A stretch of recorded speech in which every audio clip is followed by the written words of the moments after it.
out here today because we support Ibrahim Traore. Yeah. And the reason why we're out here is because the U.S., the French, they are part of NATO. NATO takes my tax dollars that I work hard for to try to take this man down with my tax dollars. Meanwhile, we have potholes in Chicago, the train derailments all over the nation. It's terrible. So, like I said, Ibrahim Traore is my hero personally. Yeah. You should look up to this man. This man has helped his own people in a span of like 5 years or less. That's incredible.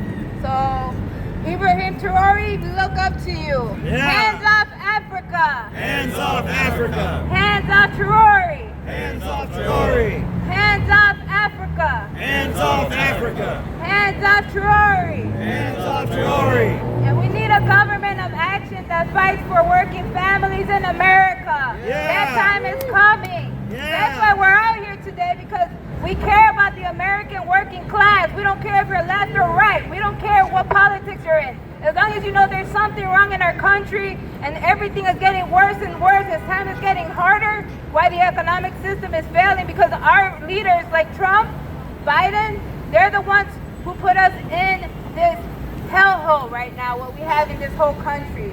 So, hands off Africa. Hands off Africa. Woo. Yes, Stephen.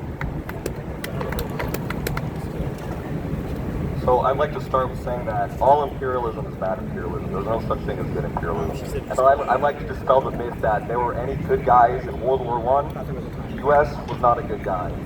Britain was not a good guy. France was not a good guy. Nor was Germany, nor was Austria-Hungary in World War I. They were all just competing against one another in order to obtain control of world markets and trade routes. That's essentially all World War I was about.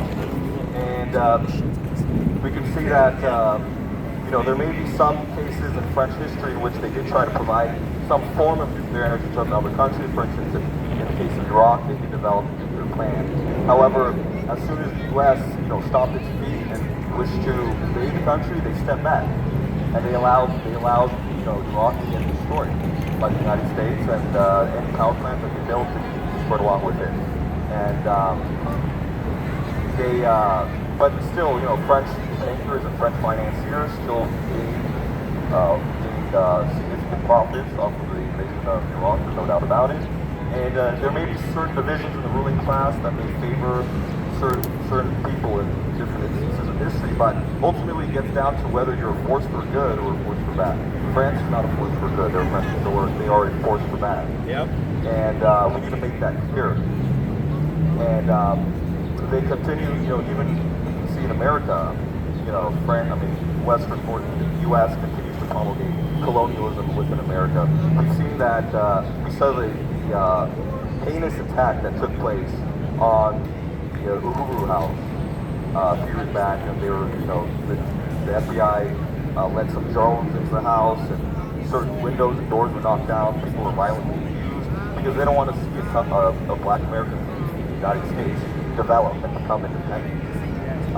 They don't want to see them raise their living standards, and that's essentially colonialism wishes to prevent production. They wish to prevent other countries from developing.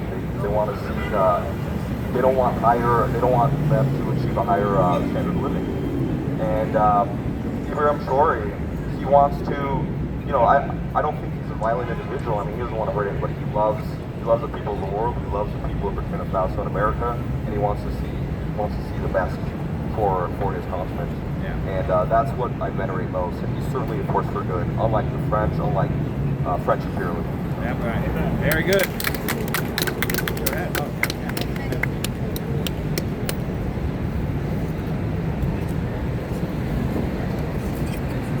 I'm going to tell you a story about cotton.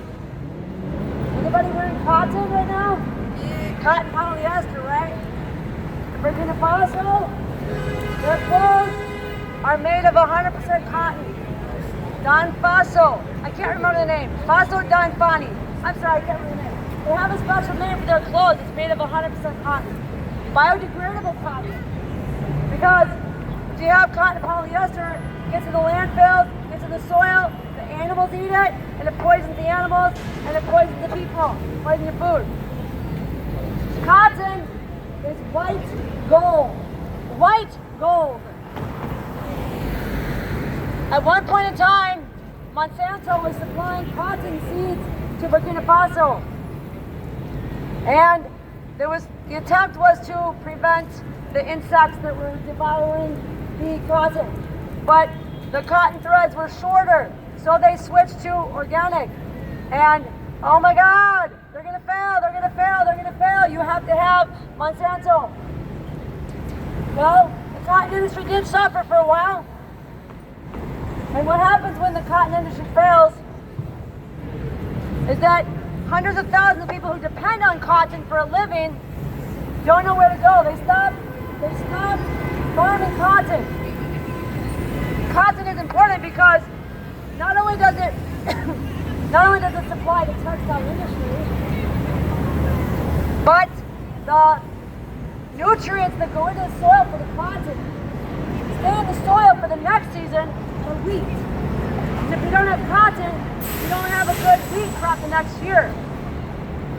The infrastructure that is set up to process the cotton, the tractors or the mules, they get that equipment on a loan from the cotton bank. And if you don't have that, then you don't have that equipment for the wheat. And then you're poor. The cotton industry was failing for 3 years. President Troy saw a need and started the People's Government. And they said, we need to nationalize the cotton industry. We need to take the cotton board out of debt, restructure it, and invest in cotton farming. When you have cotton, you have wheat. When you have wheat, you have food. When you have tractors for the cotton, you have tractors for the wheat. And when the people can feed themselves and they can have the money from selling the wheat and the cotton, they can put their kids in school. So it's a circular industry. And you have women who are starting cooperatives, cotton cooperatives, and they are supported by the government so that they can work together on plots. Under ancient times, women did not have land rights.